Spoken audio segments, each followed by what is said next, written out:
وہ ایک شاعر نے کہا نا، تمہیں یارو مبارک ہو، عمر ابن خطاب آیا، خدا سے مصطفیٰ نے مانگا تھا، دعاؤں کا جواب آیا۔ میرے اسلام لانے سے یہ چھپ کر کیوں عبادت ہو، پڑھیں گے آج کعبہ میں وہ روکے جس کی طاقت ہو، اڑا دوں گا میں سر اس کا کفر کا جو نواب آیا، تمہیں یارو مبارک ہو، عمر ابن خطاب آیا رضی اللہ تعالیٰ عنہ۔ ولادت سے وفات تک کا سفر ہمارے آقا صلی اللہ علیہ وسلم کا، میں نے پہلے ایپیسوڈ کے اندر آپ کے سامنے آقا کا بچپن بیان کیا تھا، اور آج انشاءاللہ مکی زندگی یعنی مکہ کے اندر جو 13 سال ہمارے آقا صلی اللہ علیہ وسلم نے گزارے، اس کی کچھ چند گزارشات، چند باتیں، وہ واقعات آپ کے سامنے رکھنا چاہتا ہوں۔ آپ سب کو میری طرف سے السلام علیکم ورحمۃ اللہ وبرکاتہ۔ الحمدللہ وکفی والصلاۃ والسلام علی من لا نبی بعد، اما بعد۔ اللہ کے نبی صلی اللہ علیہ وسلم مکہ سے زیادہ ٹائم باہر گزارنے لگے، یعنی غار حرا کے اندر۔ وہ وجہ یہ تھی کہ مکہ کی جو ان کے معاملات تھے، خرافات تھیں، ان کی عادات تھیں، وہ محفلیں، وہ جھوٹ، وہ ان کا ہمیشہ بتوں کی باتیں کرنا، جاہلیت والے جو کام تھے، آقا نے ایک بھی نہیں کیا، نہ اللہ نے ان سے ہونے دیا۔ ہمارے آقا کا یہ اعزاز ہے۔ اللہ کے نبی صلی اللہ علیہ وسلم غار حرا میں تھے۔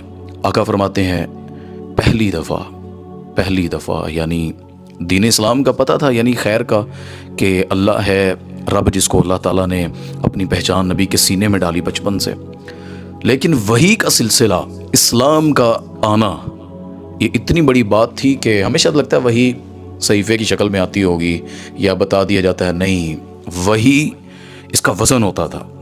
وحی کی مختلف صورتیں ہیں، خواب آ جانا پیغمبر کو، یا فرشتہ انسانی شکل میں آ کے بتا دے، یا اس طرح غیب سے آواز آئے، کچھ بھی ایسی چیزیں۔ اللہ کے نبی صلی اللہ علیہ وسلم پر جو پہلی وحی غار حرا کے اندر اتری، آقا کہتے ہیں میں بیٹھا تھا، میرے پاس جبرائیل آئے، انہوں نے آ کر کہا اقرا، اے محمد صلی اللہ علیہ وسلم پڑھیں۔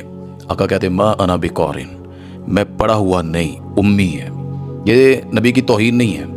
ہم کہیں نا کہ اللہ کے وسلم پڑھے لکھے نہیں تھے، اٹس ناٹ مین کہ انہیں نالج نہیں تھا۔ ساری دنیا کے استاد اللہ کے نبی کے شاگرد ہیں، دنیا کے سارے عالم، مفتی، صحابہ، اہل بیت، ہر کوئی اللہ کے نبی صلی اللہ علیہ وسلم سے زندگی، تعلیم، علم لینے والا ہے۔ لوگ کتابیں لکھتے ہیں، بڑی بڑی اس کے اوپر تفاسیر لکھتے ہیں، جو اسلام نبی نے بتایا، دیکھیں وہ کتنا وسیع ہوگا۔ اللہ کے نبی صلی اللہ علیہ وسلم نے فرمایا کہ جبرائیل میں پڑھا لکھا نہیں، کہتے انہوں نے مجھے گلے لگایا اور جھنجھوڑا، یعنی طاقت سے، اتنی قوت سے مجھے چھوڑا، پھر کہا یا محمد اقرا صلی اللہ علیہ وسلم۔ آقا نے کہا میں پڑھا لکھا نہیں۔ تیسری دفعہ انہوں نے ایسا کیا، دبایا اور کہا یا محمد اقرا، آقا نے کہا میں پڑھا لکھا نہیں۔ پھر انہوں نے چوتھی دفعہ یعنی جو بات شروع کی، بسم اللہ الرحمن الرحیم، کہا اقرا بسم ربک الذی خلق، خلق الانسان من علق، اقرا وربک الاکرم۔ یہ قرآن اللہ نے جو پہلی وحی نازل کر کے ہمارے آقا صلی اللہ علیہ وسلم کو اسلام کے اوپر شروع کروایا، کہ اسلام اب اترنا شروع ہوا ہے۔ اللہ کے نبی صلی اللہ علیہ وسلم کے ساتھ پہلی دفعہ یہ منظر ہوا تھا، اور فرشتہ، اور وحی کا میں نے آپ کو بتایا وزن ہوتا ہے، وزن یعنی اس کا ایک دباؤ ہے۔ سردیوں میں بھی آقا کو نا ایسے جاڑے کے موسم میں بھی پسینہ آ جاتا تھا ماتھے پر۔ ایک دفعہ صحابی کہتے ہیں میرے ران پر، یعنی ایسے جیسے سب بیٹھے ہوتے ہیں، تو اللہ کے نبی صلی اللہ علیہ وسلم ایسے میری جھولی میں اس طرح یعنی لیٹے ہوئے تھے، جبرائیل آ گئے وحی لے کر۔ اتنا وزن تھا اس وحی کے اترنے کا جو قرآن اللہ نازل کر رہے تھے، کہتے ہیں مجھے لگا کہ یہ میری جو ران ہے نا، یہ جو میرا یعنی ٹانگ ہے، یہ دب جائے گی، کچل جائے گی۔ برحال وحی تھی، اللہ کے نبی صلی اللہ علیہ وسلم پریشان ہو گئے، واپس آئے گھر سیدہ خدیجہ کے پاس اور کہا زمیلونی، مجھے چادر اوڑھ دیں، اور پریشان بھی تھے وحی کی وجہ سے اور اس صورتحال دیکھ کر۔ تو ڈر بھی تھا کہ میرے ساتھ پتہ نہیں کیا بنے گا، میں اس بوجھ کو سہ سکوں گا یا کیا معاملہ چلے گا۔ سیدہ خدیجہ نے دلاسا دیا کہ اللہ آپ کو کبھی ضائع نہیں کریں گے، آپ غریبوں کا بوجھ اٹھاتے ہیں، آپ مظلوموں کا ساتھ دیتے ہیں، بیوہ جو عورتیں ہو جائیں ان کے محافظ بنتے ہیں، یتیموں کی کفالت کرتے ہیں، اللہ آپ کو کبھی ضائع نہیں کرے گا۔ یہ نشانی ہے، جو یہ کام کرتا ہے نا، اللہ انہیں کبھی ضائع نہیں کرتا ہے، خدمت گزار کو۔ اللہ کے نبی صلی اللہ علیہ وسلم کو سیدہ لے کر نا، یعنی 41واں سال عمر کا اور نبوت کا پہلا سال، ورقہ بن نوفل کے پاس، جو چچیرے بھائی ہیں سیدہ خدیجہ الکبریٰ رضی اللہ تعالیٰ عنہ کے، تو انہوں نے جا کر کہا کہ یہ میرا شوہر، میرے خاوند، ان کے ساتھ یہ معاملہ پیش آیا، یعنی آپ کا جو بھتیجا ہے، یہ جو بھی رشتہ بنتا تھا، رشتہ داری تھی۔ تو انہوں نے جب ساری بات سنی نا، ورقہ بن نوفل نے، جو عیسائی تھے، انہوں نے دیکھا اور کہا کہ محمد صلی اللہ علیہ وسلم یہ عام چیز نہیں، یہ نبیوں پہ اللہ اتارتا ہے، یعنی یہ جو آپ کے ساتھ معاملہ ہوا نا، یہ پہلے موسیٰ کے ساتھ، عیسیٰ کے ساتھ، اور پھر اللہ نے باپ کو یہ وحی دی ہے۔ اور سیدہ سے فرمایا کہ لے جائیں، ان کی حفاظت کریں، کیونکہ ان کی قوم ان کو ان کے شہر سے نکال دے گی۔ اللہ کے نبی صلی اللہ علیہ وسلم بڑے حیران ہوئے، پوچھا میری قوم یعنی اہل مکہ، میرے رشتہ دار، میرے خاندان، میرے قبیلے والے جہاں 40 سال زندگی گزاری، یہ نکال دیں گے؟ فرمایا ہاں، یہ انہیں کے ساتھ جو دعوت دین یعنی اپنا اسلام، اللہ کا پیغام دیتے ہیں، یہ قوم ایسے کرتی ہے۔ وطن سے دیکھیں پیار یہاں ثابت ہوتا ہے۔ اللہ کے نبی کو فکر لگ گئی، حالانکہ وہاں حکومت کافروں کی ہے، مشرکینوں کی ہے۔ رسول اکرم صلی اللہ علیہ وسلم وحی کے بعد گھر آ گئے۔ آقا کہتے ہیں ایک دفعہ ایسا ہوا کہ کافی دن وحی نہیں آئی، تو میں دل برداشتہ ہو کر نا کہ کیا ہو رہا ہے میرے ساتھ، یہ کیا چیز تھی، اتنا بڑا منظر۔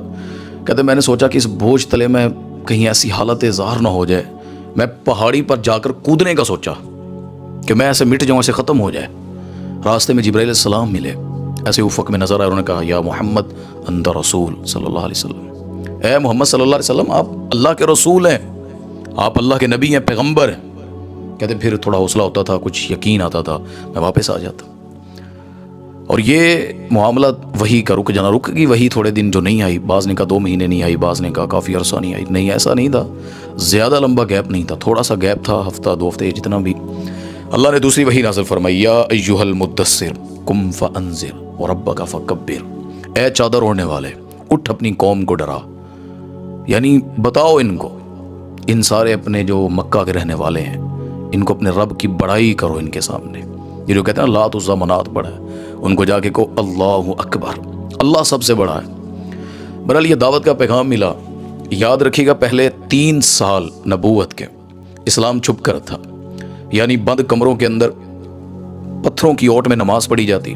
نماز کا حکم تھا مکہ میں، جب نماز فرض ہونے سے پہلے، وہ قرآن پاک میں آتا ہے نا، اللہ نے کہا تھا وَسَبِّحْ بِحَمْدِ رَبِّكَ بِالْعَشِيِّ، یعنی اپنے رب کی تسبیح بیان کر رات کو بھی صبح بھی۔ یہ قرآن پاک میں اللہ نے بات کی ہے۔ 2 رکعت ہوتی تھی، 2 صبح 2 شام، یعنی یہی نماز ان کی عبادت ہوتی تھی، وہ چھپ کر ادا کرتے تھے۔ بہرحال اسلام جب آیا تو اللہ کے نبی صلی اللہ علیہ وسلم نے پھر دعوت دی سیدہ خدیجہ کو، وہ ایمان لے کر آئیں۔ عورتوں میں ریڑھ کی ہڈی اسلام کی جو بنی سب سے پہلے سیدہ خدیجہ الکبریٰ رضی اللہ تعالیٰ عنہا، ہماری ماں، انہی سے اللہ نے اولاد دی تھی نا، 2 بیٹے 4 بیٹیاں اللہ نے سیدہ خدیجہ کے بدن سے۔ پھر بچوں میں سیدنا علی رضی اللہ تعالیٰ عنہ ایمان لے کر آئے سب سے پہلے، اور بزرگوں کے اندر یعنی جو آقا کے ہم عمر تھے ان میں صدیق اکبر ابو بکر صدیق رضی اللہ تعالیٰ عنہ اسلام لے کر آئے، کلمہ پڑھ کر مسلمان ہوئے۔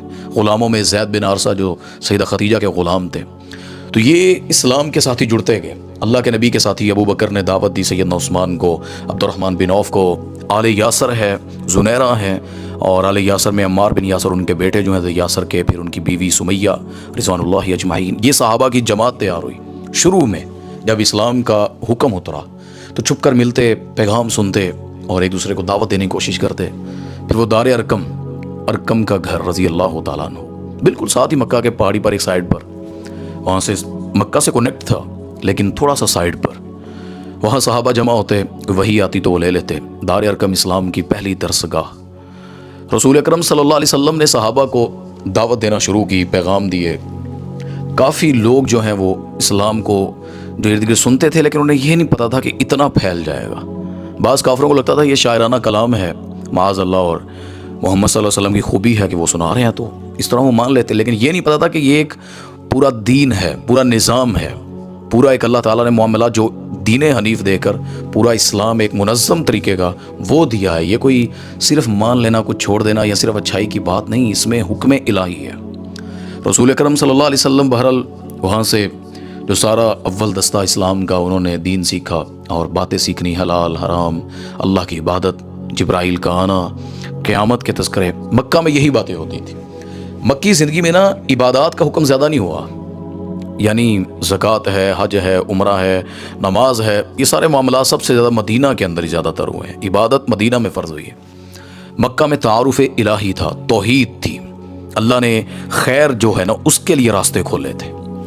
صحابہ کرام بہرحال ساری دعوت لے کر پھیلنے کا سوچتے بھی تو آقا منع کرتے، لیکن 4تھا سال تھا نبوت کا۔ رسول اکرم صلی اللہ علیہ وسلم پر قرآن اترا۔ سورہ شعراء کے اندر آتا ہے کہ اللہ تعالیٰ فرماتے ہیں وَأَنذِرْ عَشِيرَتَكَ الْأَقْرَبِينَ، اٹھیں اور اپنے قریبیوں کو ڈرائیں۔ رسول اکرم صلی اللہ علیہ وسلم نے سب سے پہلے قریش کو دعوت دی، اپنے قبیلے کے بڑے بڑے سرداروں کو، اپنے خاندان کے لوگوں کو دسترخوان لگایا، بڑا روٹی پکائی۔ روٹی پکانا دین سنانے کے لیے جائز ہے۔ لوگ کہتے ہیں جی ہوں روٹی کھا، کوئی مسئلہ نہیں یار، کہ اگر ایک بریانی کی پلیٹ کھا کر رسول اللہ صلی اللہ علیہ وسلم کی تعریف سن جائے، قرآن سمجھ جائے، توحید سمجھ جائے، تو وہ مہنگی چیز ہے۔ رسول اکرم صلی اللہ علیہ وسلم نے دسترخوان لگایا، دعوت دی۔ پہلے دن تو ابو لہب نے بات ہی نہیں کرنے دی، وہ کہتا ہے وہ یہ کہ کون سا پیغام آپ شروع کر رہے ہیں، مکہ خلاف ہو جائے گا، چھوڑیں اس کو، اس نے بات ہی بدل دی۔ دوسرا دن آیا تو رسول اکرم صلی اللہ علیہ وسلم نے اعلان خود دعوت دینا شروع کر دی، میں اللہ کا رسول ہوں، جو مانے گا وہ کامیاب ہے، موت آئے گی، جس طرح تم اپنے بستر سے روزانہ صبح اٹھتے ہو نا، قیامت کو ایسے اٹھائے جاؤ گے، اس میں کوئی شک نہیں ہے، لیکن اس دن سزا اور جزا ہوگی جنہوں نے مانا اور جنہوں نے نہ مانا۔ قریش نے سب نے انکار کیا، وہی سیدنا علی، چھوٹے بچپن جن کا آمنت باللہ ورسولہ، وہ ایمان فرمایا کہ یہ مانے نہ مانے اللہ کے نبی، علی آپ پر ایمان لاتا رضی اللہ تعالیٰ۔ تو وہ لمحہ قریش کو دعوت کا، بہرحال اللہ تعالیٰ نے ساری باتیں وہاں پر کیں، اور یہ جو آیات نازل فرمائیں جو ڈرانے کا حکم تھا، اس کے اندر اللہ نے موسیٰ کا تذکرہ کیا اس قرآن کی صورت میں، اور اس کے اندر بقیہ بھی انبیاء، قوم عاد، قوم ثمود، قوم لوط، یہ سارے اللہ نے یونس علیہ السلام کی قوم، یہ قوم شعیب، اللہ نے کیوں تذکرہ کی؟ تاکہ ان کو پتہ ہو کہ اس سے پہلے بھی یہ کام ہو چکا ہے، اور منکرین کو اللہ نے کیا سزائیں دی ہیں۔ بہرحال انہوں نے، کافروں نے یہ چیز اپنے پودے نے جو ناکتے مکھی بھیجے نا، انہوں نے ایسے اڑائی اور کہا یہ کیا ہے، کون سا نیا دین آ گیا۔ آج بھی کہتے ہیں نا لوگ، کفار مکہ کہتے تھے ہم آباء و اجداد کو چھوڑ دیں محمد کے کہنے پر صلی اللہ علیہ وسلم۔ اللہ کے نبی صلی اللہ علیہ وسلم پریشان بھی رہتے اور مشرکین مذاق اڑاتے، استہزاء یعنی کہہ کے مارتے، اوجڑیاں گراتے آقا پر۔ یہ نبوت کے جو سال تھے نا، اب یہاں سے تکلیفیں شروع ہوئیں، جب دعوت عام شروع ہوئی۔ اللہ کے نبی صلی اللہ علیہ وسلم حالانکہ پریشان بھی رہتے، تو اللہ نے قرآن میں کہا کہ فَاصْدَعْ بِمَا تُؤْمَرُ وَأَعْرِضْ عَنِ الْمُشْرِكِينَ، میرے آقا چھوڑیں ان کو، مشرکین سے اعراض کریں، آپ کو جو حکم دیا گیا نا دعوت کا، بس اس کا اعلان کریں، دعوت کو عام کریں۔ مجھے ہے حکم اعظم لا الہ الا اللہ، یہ حکم اللہ کے نبی صلی اللہ علیہ وسلم کوہ صفا کی پہاڑی پر چڑھ گئے، سارے لوگوں کو بلایا قریش کے، کہا سنو، میں اگر کہوں کہ اس پہاڑی کے پیچھے ایک لشکر تم پہ حملہ کرنے والا ہے، یقین کرو گے؟ انہوں نے کہا کیوں نہیں، آپ کو صادق پایا، امین پایا۔ اللہ کے نبی کے یہ لقب اس معاشرے میں ہے جہاں پہ سچ تھا ہی نہیں، جھوٹ ہی جھوٹ تھا، جہاں پہ امانت یعنی راہ زنی، ڈکیتیاں، چوریاں عام ہیں، اور اللہ کے نبی امین ہے وہاں پر۔ اور یہ سارے کہتے ہیں ہم مان لیں گے کہ اس پہاڑی کے پیچھے لشکر ہے، ہم پہ حملہ کرنے، ہم تیاری کریں گے اس کی۔ آقا نے کہا پھر میں ہی تمہیں کہتا ہوں انا النبی، میں اللہ کا نبی ہوں، اللہ ایک ہے، وحدہ لا شریک، اس کا کوئی شریک نہیں ہے۔ اسلام کی دعوت دی، اللہ کا تعارف پیش کیا، تو ابو لہب لعین، ایک حدیث میں تو اس نے زمین سے پتھر اٹھا لیا ایسے مارنے کے سٹائل سے، اور کہتا ہے تبت لک یا محمد معاذ اللہ استغفر اللہ، کہتا ہے آپ کے ہاتھ ٹوٹ جائیں محمد صلی اللہ علیہ وسلم۔ اللہ کے نبی صلی اللہ علیہ وسلم کیا کہتا ہے، اللہ تھا نا اپنے نبی کا دفاع کیا، اللہ نے قرآن کی صورت اتاری، تبت یدا ابی لہب وتب، اس کے ہاتھ ٹوٹ جائیں ظالم ابو لہب کے، اللہ کے نبی کے بارے میں یہ کہہ رہا ہے۔ بہرحال رسول اکرم صلی اللہ علیہ وسلم دعوت دی، انہوں نے انکار کر دیا۔ میرے آقا نے عام صحابہ کو پھر کوشش کی، اور سادہ مزاج لوگوں میں کافی معاملہ چلتا رہا۔ حج کے دن آ گئے مکہ کے، اب وہ سارے مکہ کے سردار پریشان ہو گئے، یار محمد صلی اللہ علیہ وسلم یہاں دعوت اپنی عام کر رہا ہے، باہر سے لوگ آئیں گے، وہ ان کی بات سنیں گے۔ بڑا سوچا کیا کریں، پھر انہوں نے پلان کیا کہ ہم راستوں کے اندر ہم اپنے لوگ بٹھائیں گے، ابو لہب بھی بیٹھا، دیگر بھی، کہ ہم ان کو پہلے سمجھا دیں گے یہاں ایک جادوگر ہے معاذ اللہ، اس کی باتوں میں نہ آئیے گا۔ رسول اکرم صلی اللہ علیہ وسلم بہرحال انہوں نے کوشش کی، اور جس کو دعوت دے سکتے تھے آقا دیتے رہے، مگر قریش نے ان 6-7 سالوں کے اندر 10ویں نبوت کا یعنی جو سال تھا 10 نبوی تک اللہ کے نبی صلی اللہ علیہ وسلم کو اذیتیں دیتے ہیں، تکلیفیں دیتے ہیں۔ بلال رضی اللہ تعالیٰ عنہ کے سینے پر پتھر رکھ دیا، سیدہ سمیہ کو ان کی شرمگاہ پر ابو جہل نے اتنی زور کے کوڑا مارا وہ شہید ہو گئی، زنیرہ کی آنکھیں نکال دیں۔ حضرت عثمان کو ایک چٹائی میں بند کر کے وہ دھواں دینا، یعنی ان کا سانس بند ہو، یہ تڑپے اندر بند جگہ پہ جس طرح سانس کا مسئلہ بنے۔ رسول اکرم صلی اللہ علیہ وسلم کو تکلیفیں دیتے، سیدنا ابوبکر صدیق کو مارتے، حتیٰ کہ انہوں نے سیدنا عمر رضی اللہ عنہ کو بھی اوپر حملہ کر کے ان کو زخمی کیا، ان کو مارنا چاہا۔ رسول اکرم صلی اللہ علیہ وسلم نماز پڑھتے کعبہ میں اوجڑیاں گراتے، عام بھی اوجڑی گند پھینکنے کی کوشش کرتے، اور جو ابو لہب کی بیوی ہے ام جمیل، اللہ نے جس کی لعنت یعنی اس کا جو قرآن میں آتا ہے نا، اس کا جو لقب دیا گیا، جس کو اس کو کہا گیا، فرمایا کہ یہ لکڑیاں اٹھانے والے، کانٹے اٹھا اٹھا کر رسول اللہ صلی اللہ علیہ وسلم کے راستے میں بچاتی، راستے میں رات کو چھپ کر کے ان کے قدموں میں لگے، ان کے پاؤں زخمی ہو۔ رسول اکرم صلی اللہ علیہ وسلم نے بہرحال یہ ساری چیزیں وہ ہم پر گزاری، اور مکہ کے قریش کے سردار انہوں نے اتنی اذیتیں دیں، رسول اکرم صلی اللہ علیہ وسلم کے صحابہ ہجرت کرنے پر بھی مجبور ہو گئے۔ آقا کے پاس یہ کافر آتے بھی تھے، مختلف شکلوں میں قریش آتے رہے، سردار آتے رہے سارے۔ ایک دفعہ آئے، سب سے پہلے کہتے ہیں یار اللہ آپ کا جو ہے، جو رب آپ کا، پھر کیا ہے، ایک سال آپ کی عبادت کرتے ہیں آپ کے رب کی، آپ ایک سال ہمارے لات عزا اور منات کی کر لیا کریں۔ یہ جو کہتے ہیں نا وہ کوئی گل نہیں، ساڈے نو بھی مان لیا کرو، تسی اپنی بھی منوا لیا کرو، ساڈے بھی جو بڑے خدا جو لوگوں نے بنایا کوئی نہیں، ان کے بھی احترام کر لیں تو ہم ان کا بھی شروع کریں۔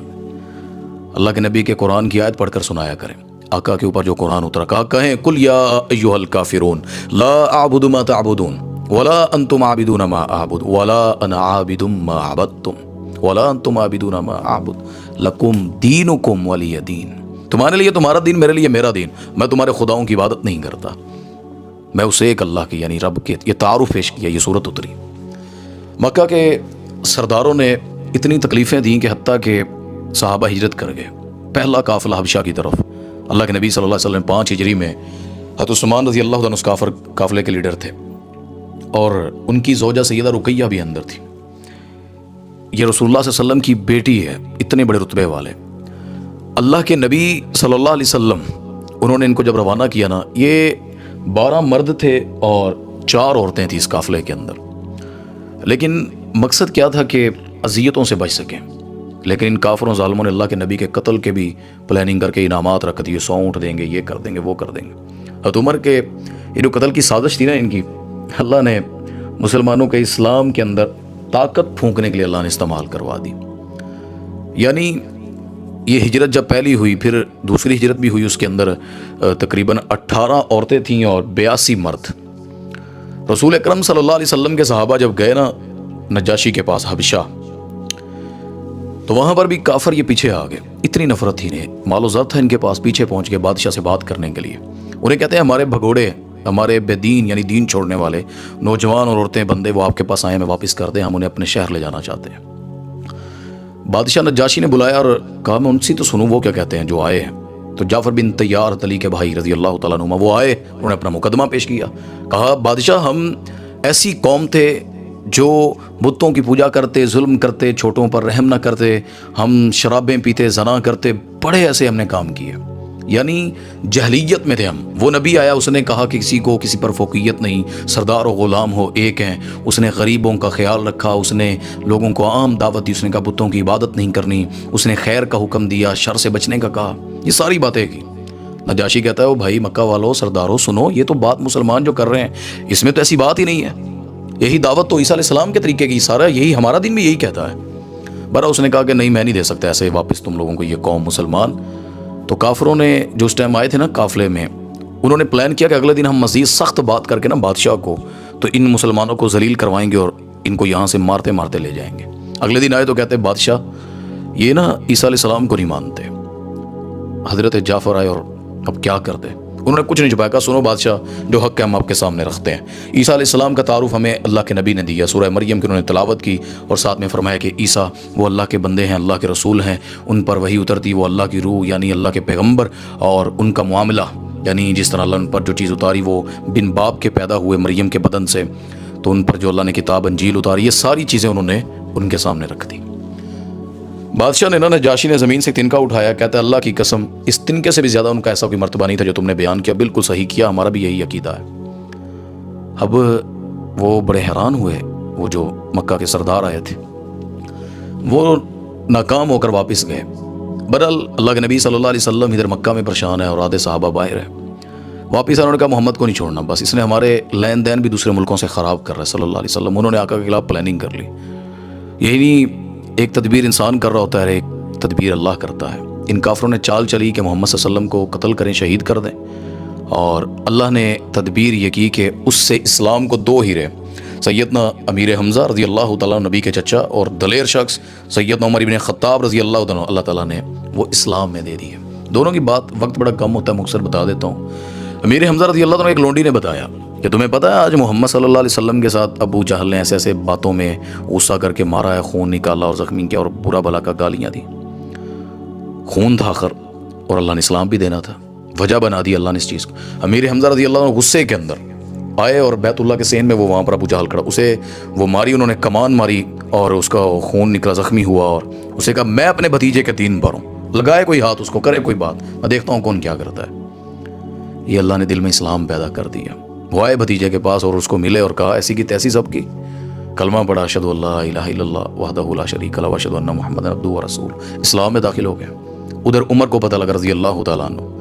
حضرت عمر وہ لمبا جو واقعہ، بہن کے گھر گئے، قرآن سنا، پھر واپس آئے دربار رسالت میں، تو دار ارقم میں تھے صحابہ، دروازے پہ دستہ کوئی ایک صحابی چھپ کر دیکھتے ہیں اندر سے باہر کی طرف دروازے کی تھوڑی اوٹ سے، کہا عمر کھڑا ہے، اس کے ہاتھ میں تلوار ہے۔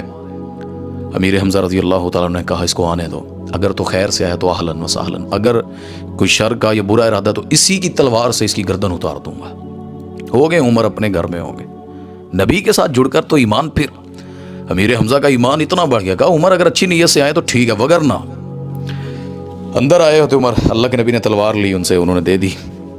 اللہ کے نبی صلی اللہ علیہ وسلم کو دیکھتے رہے، کہتے اشہد ان لا الہ الا اللہ وحدہ لا شریک لہ، کلمہ پڑھنا، صحابہ نے نعرہ لگایا، تکبیر، یعنی اللہ اکبر کا جو نعرہ لگا، مکہ کے کافروں نے سنا اس دن، اور اسلام نکلنا ہی تھا۔ اللہ کے نبی کی دعا تھے عمر، اللہم اعز الاسلام بعمر بن الخطاب، یہ اللہ کے نبی نے دعا کی تھی، اللہ عمر بن خطاب سے، یا وہ عمر بن شام جو ابو الحکم یہ ہے نا ابو جہل، اللہ نے عمر کو چنا اسلام کے لیے، ابو جہل کو نہیں چنا، وہ لعین رہا ساری عمر، اس امت کا فرعون بنا ابو جہل۔ حضرت عمر رضی اللہ تعالیٰ نے جا کر ابو جہل کے دروازے پر دستک دی، وہ باہر آیا، کہا سنو میں نے کلمہ پڑھ لیا ہے۔ وہ حیران تھا، کہتے عمر تم نے؟ کہا جی محمد پر ایمان رکھتا ہوں صلی اللہ علیہ وسلم، آئندہ سے اسلام پر سوچ سمجھ کر بات کرنا۔ عمر آیا، اسلام کو اللہ نے عزتوں سے نوازا۔ صحابہ کہتے ہیں جب سے عمر نے اسلام قبول کیا، اللہ نے اسلام کو بڑی عزت دی۔ یعنی دیکھیں کہ بیت اللہ میں صحابہ نے نماز نہیں پڑھی تھی، بیت اللہ کے اندر چھپ کر پڑھنا، یہ اللہ کے وسلم پڑھتے تھے، تنہا پڑھتے، وہ جو رکعت ہی پڑھ کے چلے جاتے، وہ مذاق اڑاتے تھے، مارتے تھے۔ رسول اکرم صلی اللہ علیہ وسلم اس دن جب عمر نے پوچھا نا کہ کیا قرآن سچا نہیں ہے، آقا نے کہا سچا ہے، کہ اللہ کے نبی آپ سچے نہیں، کہا سچے ہیں۔ فرمایا کہ پھر جب دین سچا ہے، آپ سچے ہیں، تو چھپ کر عبادت کیوں کرنی ہے؟ اور عمر نکلے، صحابہ کو دو صفیں بنا کر، ایک میں امیر حمزہ کو لیڈر بنایا، ایک میں خود، اور سب کے سامنے نکل کر بیت اللہ میں پہلا سجدہ یعنی اجتماعیت کے ساتھ بغیر ڈر اور خوف کے تو عمر نے کروایا رضی اللہ تعالیٰ عنہ۔ وہ شاعر نے کہا نا تمہیں یارو مبارک ہو، عمر ابن خطاب آیا، خدا سے مصطفیٰ نے مانگا تھا، دعاؤں کا جواب آیا۔ میرے اسلام لانے سے یہ چھپ کر کیوں عبادت ہو، پڑھیں گے آج کعبہ میں، وہ روکے جس کی طاقت ہو، اڑا دوں گا میں سر اس کا کفر کا جو نواب آیا، تمہیں یارو مبارک ہو، عمر ابن خطاب آیا رضی اللہ تعالیٰ عنہ۔ اللہ نے ان دو شعروں کو اسلام دیا، یہ اسلام میں داخل ہو گئے، اور اسلام کا قد کاٹ اس میں فرق بڑھ گیا۔ انہوں نے صحابہ پہ ظلم کرنا شروع کر دیا، انہوں نے پلاننگ شروع کر دی، حتیٰ کہ یہ کافر اکٹھے ہو کر اللہ کے نبی صلی اللہ علیہ وسلم اور ان کے اہل خانہ کو نبوت کے 7ویں سال سے لے کر 10ویں سال تک، یہ 3 سال وہ گھر، وہ گھاٹی، وہ جگہ جو ابو طالب کا تھا، شیب ابی طالب میں، وہاں قید کر دیا۔ رسول اکرم صلی اللہ علیہ وسلم اپنے اہل خانہ، 4 بیٹیاں، بیوی ختیجہ رضی اللہ تعالیٰ عنہم، اپنے اہل خانہ کو لے کر اللہ کے نبی صلی اللہ علیہ وسلم وہاں رک گئے۔ قریش نے ایک معاہدہ لکھ کر بیت اللہ پہ وہ لکھی ہوئی تحریر لٹکا دی کہ نہ بنو ہاشم سے کوئی لین دین کرے گا، نہ کچھ خریدے گا، نہ ان کے ساتھ کوئی کھانا پینا، کوئی معاملہ نہیں ہوگا۔ قطع تعلق ہی نا سب سے بڑی سزا ہوتی ہے، یعنی کوئی کسی سے بات نہ کرے، آپ سے کوئی کلام نہ کرے، آپ سے کوئی پوچھے نہ بتائے نہ۔ اللہ کے نبی صلی اللہ علیہ وسلم نے اتنی تکلیف کے اندر وہاں وقت گزارا اپنے اللہ خانہ کے ساتھ۔ ہمیں تو قربانیاں یاد ہی نہیں ہیں اسلام کی۔ اللہ کے نبی کے گلے میں کپڑا ڈال کے ایک کافر نے بل چڑھایا، آنکھیں لال ہو گئیں، ابوبکر صدیق نے آ کر چھڑوایا تھا۔ اللہ کے نبی کی کمر پہ اوجڑی گرائی اونٹ کی، آقا نہیں اتار پا رہے تھے۔ سیدہ فاطمہ آئی رضی اللہ، انہوں نے اپنے ننھے ہاتھوں سے اللہ کے نبی یعنی اپنے بابا کی کمر سے اوجڑی کو اتارا۔ یہ اتنے ظالم تھے مکہ والے، صحابہ پر ظلم و جبر کرتے تھے۔ رسول اکرم صلی اللہ علیہ وسلم کے اہل خانہ کو، بلال کہتے ہیں رضی اللہ تعالیٰ عنہ، میں چھپ کرنا کہیں سے روٹی کے ٹکڑے لے جاتا تھا جو سخت ہوئے ہوتے، پانی میں ڈبو کر نرم کر کے کھانے کے قابل ہوتے۔ اس طرح کے تکلیف اور حالات، سیدہ بیمار ہو گئی ختیجہ رضی اللہ تعالیٰ عنہ، اور اسی 10 نبوت کو جب باہر نکلے ہیں اللہ کے نبی صلی اللہ علیہ وسلم، اس سزا سے سیدہ وفات پا گئی۔ پہلے ابو طالب فوت ہو گئے، نبی کے چچا، جو رسول اکرم صلی اللہ علیہ وسلم کی ڈھال بن کر دشمنوں کے آگے تھے۔ اللہ کے نبی صلی اللہ علیہ وسلم کے چچا فوت ہوئے، پھر اللہ کے نبی کی زوجہ خدیجہ الکبریٰ رضی اللہ تعالیٰ عنہ، یہ ایسی عورت تھیں ان کی تعریف میں کیا کہوں، ان پر اللہ کا سلام آیا تھا۔ یہ غار ہیرا میں کھانا لے کر گئیں تو بخاری کی حدیث ہے، جبرائیل آئے کہا ان هذه خدیجۃ الکبریٰ فاذا اتت کا فقر علیہ السلام من ربها، یہ خدیجہ آپ کے پاس کھانا لے کر آ رہی ہیں، جب یہ آئیں تو ان پر اللہ کا سلام پڑھیے گا۔ اللہ ان کو سلام کہتا ہے۔ غار ہیرا پہ ہم نوجوان نہیں چڑھتے، اور سیدہ بڑھاپے میں اللہ کے نبی کے لیے کھانا لے کر اپنے شوہر کے لیے، اپنے پیغمبر کے لیے، اور اللہ نے سلام بھیجا۔ ملائکہ کے سردار، فرشتوں کے سردار جبرائیل نے بھی سلام دیا کہ میرا بھی سلام پڑھیں، اور حتیٰ کہ فرمایا وبشرھا بیتا فی الجنہ، جنت کے گھر کی خوشخبری دے جہاں سیدہ کے جسم کی تھکاوٹیں نہیں ہوں گی، یہ بڑھاپے میں پہاڑ چڑھ رہی ہیں۔ نبی پاک صلی اللہ علیہ وسلم کی یہی بیوی جن کی وجہ سے اللہ نے اللہ کے نبی کو غنی کیا، انہوں نے اپنا مال سارا اکٹھا کیا اور قریش کے سرداروں کو بلایا اور کہا سنو، محمد صلی اللہ علیہ وسلم فقیر نہیں ہے، یہ سارے مال کے مالک اللہ کے نبی ہیں، یہ چاہے جہاں خرچ کریں، آج سے اللہ کے نبی صلی اللہ علیہ وسلم کا یہ مال ہے۔ اللہ کے نبی نے کہا تھا اللہ نے مجھے غنی کیا خدیجہ کی وجہ سے۔ بہرحال یہ فوت ہو گئیں، چچا ابو طالب فوت ہو گئے۔ اللہ کے نبی صلی اللہ علیہ وسلم کے دشمنوں کو موقع مل گیا، انہوں نے رسول اکرم صلی اللہ علیہ وسلم کے خلاف سازشیں کر کے اور انہوں نے قتل کے ارادے کیے۔ ادھر اللہ کے نبی صلی اللہ علیہ وسلم سوچا یہ دعوت قبول نہیں کرو، چلو مکہ سے باہر دعوت دیتے ہیں۔ پہلی دعوت طائف میں دی رسول اللہ صلی اللہ علیہ وسلم نے، نکل کر خود 65 کلومیٹر تقریباً وہ سفر ہے، پیدل نکیلے پتھروں پہ چل کے اللہ کے نبی طائف پہنچتے ہیں۔ اور رسول اکرم صلی اللہ علیہ وسلم کا یہ وہ سفر ہے کہ سیدہ نے احد کی جنگ کے بعد پوچھا تھا مدینہ میں جا کر کہ اللہ کے نبی احد سے بڑھ کر بھی، جس میں آپ کے دانت شہید ہوئے، چہرے سے خون نکلا، صحابہ شہید ہوئے، اس سے بڑا بھی دکھ کا دن آیا کوئی؟ آقا نے کہا ہاں عائشہ، مجھے طائف کا وہ سفر نہیں بھولتا۔ یہ وہ سفر تھا اللہ کے نبی صلی اللہ علیہ وسلم، میں مختصر سی باتیں کر رہا ہوں، یہ آپ الرحیق المختوم میں تفصیل سے سیرت پڑھ سکتے ہیں یا دیگر جو سیرت کی کتب ہے صحیح۔ رسول اکرم صلی اللہ علیہ وسلم طائف کی وادی میں گئے نا، تو وہاں مسعود تھا، ایک حبیب نامی شخص تھا، اور ایک وہ تھا عبد باللیل، کو اس طرح کا نام تھا۔ آقا کہتے ہیں میں جب ان کے پاس گیا، سردار تھے، ان کے بیٹے تھے، میں 10 دن رہا طائف میں، اور میں نے ان کو دعوت دی تو انہوں نے پہلا جملہ کہا، اس سردار، اس نے دل توڑ دیا، کہتے ہیں اللہ کو آپ ملے تھے نبی بنانے کے لیے، معاذ اللہ صلی اللہ علیہ وسلم۔ دوسرے نے کہا کہ اگر آپ نبی ہیں نا تو میں بیت اللہ کا جا کر غلاف پھاڑ دوں گا، وہ پردہ، وہ کپڑا پھاڑ دوں گا، ٹکڑے کر دوں گا۔ اللہ، یہ گستاخیاں جیسی انہوں نے کی نا، اللہ چیر کے رکھ دیتا ہے ان کو۔ لیکن اللہ کے نبی کا معجزہ پتہ کیا ہے، مقام کیا ہے؟ بیت اللہ کا غلاف پکڑ کر نا ایک دفعہ کافر کہتا ہے، قرآن میں بھی یہ لفظ ہے، کہا کہ اگر تو سچا ہے، پیغمبر سچا ہے، تو اپنے رب سے کہہ کہ ہم طرف امطر علینا حجارتم، یعنی آسمان سے ہم پر پتھر برسا دے تیرا رب۔ یہ دعا کرنے کا کہا انہوں نے۔ حجارتم من السماء، یہ کوئی مشکل کام تھوڑی ہے، وہ تو ابابیلوں سے ہاتھیوں کے لشکر کو تباہ کروا دیتے، اور نبی کی کوئی گستاخی کرے۔ لیکن جبرائیل نے کہا اللہ کے نبی ان سے کہیں جہاں آپ کھڑے ہوتے ہیں، جہاں آپ موجود ہوں، اللہ وہاں عذاب نہیں اتارتا۔ یہ اللہ تعالیٰ کے دشمن، اللہ ان کی پکڑ کر لیتا، لیکن آپ موجود ہیں، ان کو دعوت دیں بس، وگرنہ یہ بات نہیں ہے کہ اللہ ان پر پتھر برسا نہیں سکتا ہے۔ بہرحال ان طائف کے لوگوں نے بھی ایسے جملے کسے کہ اللہ کے نبی کا دل ٹوٹ گیا۔ آقا کہتے جب میں دعوت عام پھیلانے لگا کہ یا ایھا الناس قولوا لا الہ الا اللہ تفلحوا، مجھے مارتے، اتنا مارتے کہ میں کہیں بیٹھنے لگتا نا تو مجھے اٹھا کر پھر سہارا نہ لینے دیتے، اور پھر چلا کر اوباش لڑکے میرے پیچھے لگا دیے، میرے اوپر پتھر برساتے، میرے جوتے خون سے بھر گئے، میرا سر زخمی ہے، ہاتھ زخمی ہے۔ اللہ کے نبی صلی اللہ علیہ وسلم غم لے کر، دنیا کا حسین چہرہ جس پر مٹی لگی ہے، پاؤں جوتے خون سے بھرے ہیں، آقا وہ ابن ربیہ غالباً اس کے باغ میں پہنچے، راستے میں اللہ کے نبی ایک درخت کے نیچے بیٹھے اور سانس لینے لگے، یعنی کہ تھوڑی طبیعت ٹھیک ہو۔ زید کہتے ہیں میں نے دیکھا تو آقا کے جوتے خون سے لت تھے، خون کے اندر جوتے جم چکے تھے اندر پاؤں رکھنے کی وجہ سے۔ اللہ کے نبی صلی اللہ علیہ وسلم کے پاس نا وہ اس باغ کے مالک نے اپنا غلام عداس بھیجا، اس نے کچھ انگور کے گچھے تھے، کہنے لگا کہ یہ بندہ تو اچھا ہے، کوئی مسئلہ نہیں، جائیں جا کر خدمت کریں، کتنا زخمی ہے، کلمہ نہیں پڑھا اس نے۔ عداس آیا، اس نے انگور دیے، اللہ کے نبی نے اٹھایا اور کہا بسم اللہ۔ وہ عداس کہتا ہے یہ تو یہاں کے لوگ نہیں پڑھتے، آپ کہاں سے، کون ہیں آپ؟ اور میں تم کون ہوں جو تم یہ جانتے ہو کہ یہاں کے لوگ یہ نہیں پڑھتے، تم کہاں سے ہو، تمہیں پتہ یہ جملہ کیا ہے؟ اس نے کہا میں یونس نبی کے علاقے کا، وہاں سے، وہ اس نبی نے ہمیں یہ سکھایا تھا۔ اللہ کے نبی صلی اللہ علیہ وسلم مسکرایا، فرمایا یونس تو میرا بھائی ہے، میں بھی نبی ہوں، وہ بھی نبی ہے۔ اب وہ بڑا خوش اور اللہ کے نبی کے ہاتھ چومے اور آقا کو محبت دی، وہ واپس چلا گیا۔ اللہ کے نبی صلی اللہ علیہ وسلم اس باغ سے نکلے، راستے میں وادی نخلا غالباً وہاں پہنچے تو اللہ تعالیٰ نے جنات کی ایک جماعت بھیجی. قرآن میں سورۃ جن کے اندر اس کا ذکر ہے، اور ایک دوسری صورت بھی ہے اس کے اندر بھی اللہ تعالیٰ نے اس کا ذکر کیا ہے، وادی نخلا کا. اللہ تعالیٰ نے فرمایا کہ سورۃ احقاف کے اندر اللہ تعالیٰ فرماتے ہیں کہ جنات کی ایک جماعت ہم نے بھیجی، انہوں نے محمد صلی اللہ علیہ وسلم کا قرآن سنا تو وہ ایمان لے آئے. یہ حوصلہ بھی دیا اللہ نے. ادھر فرشتوں کو بھیجا، پہاڑوں کے جبرائیل کو، کہ جاؤ نبی سے پوچھو، اور وہ کہتے ہیں تو پہاڑوں کو ملا کر ان اہل مکہ اور یہ طائف ان کو ملیا میٹ کر دو. میرے آقا نے کہا نہیں. حوصلہ مل چکا تھا جنوں کی وجہ سے بھی کہ کلمہ پڑھا ہے، اور ایک امید تھی. فرمایا نہیں، ان کو میں میری ان سے عداوت تھوڑی ہے، ان کی پشت سے اللہ ایسی اولاد پیدا کرے گا جو میں محمد کا کلمہ پڑھیں گے صلی اللہ علیہ وسلم. اور آج جائیں طائف میں کس طرح اذانیں ہو رہی ہیں. رسول اکرم صلی اللہ علیہ وسلم نے برحال یہ طائف سے واپس گئے تو مکہ میں داخل نہیں ہونے دے رہے تھے، کہتے ماریں گے محمد کو صلی اللہ علیہ وسلم. اللہ کے نبی نے پناہ کے لیے 2-3 کافروں کو پیغام بھیجا جو بڑے سردار تھے، سب نے انکار کر دیا.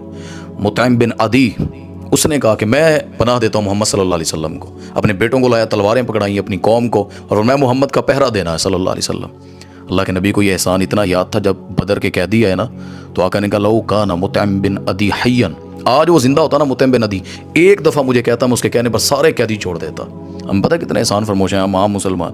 اللہ کے نبی ایک کافر کا بھی احسان نہیں بول رہے. رسول اکرم صلی اللہ علیہ وسلم مکہ میں داخل ہوئے، پھر وقت گزرتا گیا حتیٰ کہ وہاں پر اس سال میں یعنی حضرت سودا سے نکاح ہوا رسول اکرم صلی اللہ علیہ وسلم کا. سیدہ خدیجہ کی وفات کے بعد پھر سیدہ عائشہ سے ہوا. سیدہ سودا نے اپنی باری ہبہ کر دی تھی بعد میں سیدہ عائشہ رضی اللہ تعالیٰ عنہا کو. تو یہ باتیں وہاں کی ہیں. قریش کے سردار آئے، انہوں نے سوچا کہ محمد صلی اللہ علیہ وسلم کو آفریں دیتے ہیں. انہوں نے بڑی آفریں کروائیں، حتیٰ کہ ایک نے آ کر اتنے الفاظ کے کہتا ہے یا محمد صلی اللہ علیہ وسلم آپ مال چاہتے ہیں ہم آپ کو مال دیتے ہیں، بادشاہ بنا لیتے ہیں اپنا. اور دوسری بات کر کے کہتا ہے کہ اگر آپ کا ذہنی توازن صحیح نہیں ہے، اگر آپ پہ جنات ہیں، جادو ہوا تو ہم جادو کا علاج کر دیتے ہیں. ایسی باتیں تکلیف دے، اتنا ذہین حسین پیغمبر، اور ایسے جملے جو بے فضول یعنی جس کی کوئی حقیقت ہی نہیں ہے، جس کے پاؤں ہی نہیں ہے، وہ بات کرنا، اس بات کا تذکرہ کر کے اگلے کو اذیت دینا. اللہ کے نبی صلی اللہ علیہ وسلم نے قرآن پڑھا، اور وہ ابو الولید اس نے قرآن سنا نا، واپس جا کے قریش سے کہتا ہے چھوڑ دو محمد صلی اللہ علیہ وسلم کو، میں تمہیں سچ کہہ رہا ہوں. وہ جو پڑھتا ہے وہ شاعر نہیں ہے، وہ شعر نہیں ہے، وہ شاعر کا کلام نہیں ہے، وہ کاہن نہیں ہے، وہ جادوگر نہیں ہے. وہ بہت بڑی چیز ہے، وہ بات ہے وہ جو کلام پڑھتا ہے. اس نے کہا سنو، اگر تو یہ دشمنان عرب جو دوسرے لوگ ہیں اگر انہوں نے محمد کا مقابلہ کیا اور ان کو شہید کر دیا، تمہارا کام آسان ہے، یہ شہید ہو جائیں گے، قتل ہو جائیں گے، بات ختم ہوگی، مار دیں گے وہ ان کو. اور اگر یہ بادشاہ بن گیا، دنیا پہ چھا گیا، تو ان کی عزت تمہاری عزت ہے، ان کی بادشاہ تمہاری بادشاہت ہے. قریش نے کہا ابو الولید تو بھی ان کی باتوں میں آ گیا، تو بھی ان کے جادو میں. کہا نہیں، جو میں بات کر رہا ہوں محمد صلی اللہ علیہ وسلم کی وہ سمجھو. رسول اکرم صلی اللہ علیہ وسلم کی یہ باتیں ہوتی رہیں. پھر اللہ کے نبی صلی اللہ علیہ وسلم کے پاس صحابہ تیرے آقا نے پھر باہر بھی پیغام بھیجنا شروع کر دیا، مکہ سے باہر، جس کی وجہ سے طفیل بن عمر دوسی آئے، ابو ذر غفاری نے اسلام قبول کیا، حضرت ایاس ہیں، اور بھی کچھ نام ہیں جو اسلام میں داخل ہوئے باہر سے آ کر. رسول اکرم صلی اللہ علیہ وسلم نے بڑے قبیلوں کو لوگوں کو پیغام بھیجنا شروع کر دیا. مدینہ میں اللہ کے نبی صلی اللہ علیہ وسلم نے حضرت مصعب بن عمیر کو بھیجا تھا، کیونکہ پہلی جو بیعت عقبہ ہوئی نا، تو اس بیعت عقبہ کے اندر غالباً تقریباً کچھ افراد تھے 12 کے قریب، انہوں نے اللہ کے نبی کی بیعت کی. اور بیعت عقبہ حج کے ایام تھے، مکہ میں وہ باہر سے آئے، مسلمان تھے، تو جو مسلمان اندر شامل ہو کر آئے وہ 12 کی تعداد تھی. انہوں نے جا کر حضرت مصعب بن عمیر نے مدینہ میں اللہ کے نبی سے پہلے اسلام کی دعوت دی. مدینہ اللہ کے نبی کے جانے سے پہلے مصعب بن عمیر رضی اللہ تعالیٰ نے جا کر وہاں گراؤنڈ بنایا سارا، اس لیے اللہ کے نبی کے جانے سے پہلے انہوں نے استقبال کیا سب نے مدینہ میں. انشاءاللہ میں اگلے ایپیسوڈ میں بتاؤں گا سب. رسول اکرم صلی اللہ علیہ وسلم نے بیعت عقبہ کی پہلی، پھر دوسری میں تقریباً 70 افراد تھے جو اللہ کے نبی کے پاس آئے. اللہ کے نبی صلی اللہ علیہ وسلم کے جب بیعت ہوئے نا، وہ آقا نے یہ بیعت کچھ چیزوں پر لی کہ نبی کی بات تمہارے لیے اہم ہونی چاہیے، شراب نہیں پیو گے، زنا نہیں کرو گے، میں ہر حال میں خرچ کرو گے، چاہے تنگی ہے یا آسانی ہے، میری بات کا لحاظ رکھو گے. ساری باتیں اللہ کے نبی نے بیعت میں ان سے وعدے لیے. حضرت عباس کھڑے ہو گئے، کہا سنو، محمد صلی اللہ علیہ وسلم مدینہ یا تمہارے پاس جہاں پہ بھی جانا چاہتے ہیں، سنو، اگر تم ان کو بلاتے ہو اور ان کا پہرا نہیں دے سکتے، ان کا خیال اپنی اولاد سے بڑھ کر ان سے پیار نہیں کر سکتے، اپنی اولادوں سے زیادہ ان کی حفاظت نہیں کر سکتے، تو چھوڑ جاؤ. ہم نے مکہ سے لڑ کر، کفار سے لڑ کر، مکہ کے مشرکین سے لڑ کر محمد کا دفاع کیا رضی اللہ تعالیٰ عنہ صلی اللہ علیہ وسلم. تو یہ اگر آپ دفاع کر سکیں تو لے جائیں، وگرنہ یہ اللہ کے نبی ہمیں دیں، ہمارے پاس مکہ میں محفوظ ہیں.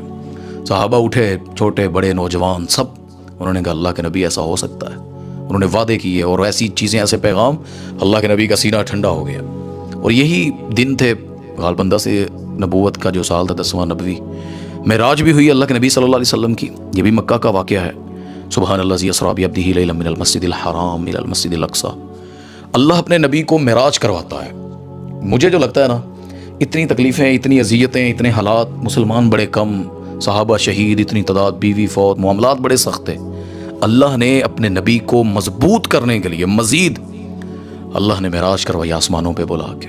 اللہ نے ساری دنیا، ساتوں زمینیں، ساتوں آسمان، ان سے اوپر بلا کر، کیا آدم، کیا عیسیٰ، کیا موسیٰ، کیا ابراہیم، یوسف، سب سے اوپر، جہاں جبرائیل بھی نہیں جا سکتے، سدرۃ المنتہا، ان سے بھی اوپر بلا کر اللہ نے اپنے نبی سے جب بات کی اور حوصلے دیے.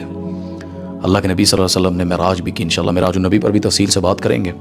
تو اس میں ایک آخری چیز، یہ 13 سال اس طرح گزرتے رہے. یعنی بیعت عقبہ ہوئی، جو دوسری بیعت عقبہ تھی وہ نبوت کا 13واں سال تھا، جس میں وعدے لیے گئے اور بات پکی ہوئی جانے کی. ادھر اللہ تعالیٰ نے اجازت دی ہجرت کی. ادھر دارالندوہ جو ایک جگہ تھی ان کی پارلیمنٹ کافروں کی، وہاں سارے کافر جمع ہوئے. سب سے بڑا اجتماع انہوں نے کیا، میٹنگ کی، کہ محمد کے ساتھ کیا کیا جائے صلی اللہ علیہ وسلم. یہ بڑی بات بڑھ چکی ہے. اب تو اپنوں کے ہم دشمن بن گئے، باپ بیٹے کا، بھائی رشتہ دار، باہر کے ملک، ہر جگہ پر اذیت ہے. اب بدلہ لینا چاہیے. اللہ کے نبی صلی اللہ علیہ وسلم کے خلاف یہ جمع ہو گئے. اس مجلس میں شیطان نجدی بھی تھا، یعنی اس میں وہ شیخ نجدی بن کر بیٹھا ہوا تھا، یعنی ابلیس جو انسانی شکل میں آ کر. مشورے ہوئے. ایک نے کہا جی ان کو قید کر دیا جائے، بیڑیاں ڈال دی جائیں، یہ قید میں ہی فوت ہو. شیطان کہتا ہے اس سے کیا ہوگا، اس کی دعوت نہیں رکے گی، لوگ اس کو چھڑوائیں گے، اس سے ملیں گے. ایک نے کہا پھر ایسا کرتے ہیں کو جلا وطن کر دیتے ہیں، نکال دیتے ہیں مکہ سے، جائیں ہم اپنا نظام دیکھیں، یہ اپنی بات دیکھیں. اس نے کہا یہ تمہیں پتہ واپس آ کر تمہیں حملہ کر کے اپنا غلام بنا لے گا، یہ چھا جائے گا. تیسری رائے پھر ابو جہل نے دی. اس نے کہا میرا مشورہ کہ ان کو قتل کر دو. معاذ اللہ، اللہ کے نبی صلی اللہ علیہ وسلم کو مارنے کا، شہید کرنے کا پلان اس نے بتایا. وہ جو شیخ بیٹھا تھا نا، شیطان ابلیس اندر، وہ کہتا ہے یہ ہوئی نا بات مردوں والی، یہ کیا نا بات بڑی. انہوں نے بڑے بڑے قبیلوں سے ایک ایک نوجوان کو بلانا چاہا، سارے سردار مل کر کے، ہر قبیلے کا بندہ، اور ایک بندہ تلوار مارے. جب وہ شہید ہوں گے تو ہم ان کی دیت میں ایک بندہ دے دیں گے، بات ختم ہو جائے گی. ادھر یہ پلان کر رہے تھے، ادھر اللہ ایک پلان کر رہا تھا. اللہ کے نبی کے 13 سال بڑی سختی سے، اذیت سے مکہ میں گزرے. تفصیل سے آپ کتابوں میں پڑھ سکتے ہیں سیرت النبی صلی اللہ علیہ وسلم میں. بہرحال یہاں سے پھر اللہ کے نبی صلی اللہ علیہ وسلم مدینہ جانے لگے. جو ہجرت ہوئی، دارالندوہ والوں نے پلان کیا شہید کرنے کا، اللہ کے نبی کا مکہ سے نکلنا اور پھر مدینہ کی طرف جانا. انشاءاللہ یہ بقیہ 10 سال آپ کے سامنے اگلے ایپیسوڈ میں رکھیں گے، تیسرے میں. اور بقیہ باتیں بھی، مدینہ میں کیا حوال تھے، جنگیں، صورتیں، بیویاں، بیٹے اور صحابہ، اور پھر اللہ کے نبی کی وفات تک، اور وفات کا پورا معاملہ انشاءاللہ وہ آخری ایام آقا کے دن کے انشاءاللہ آپ کے سامنے رکھیں گے. اللہ سیرت النبی پر چلنے اور اس پر عمل پیرا رہنے کی اللہ توفیق عطا فرمائے. وآخر دعوانا الحمدللہ رب العالمین.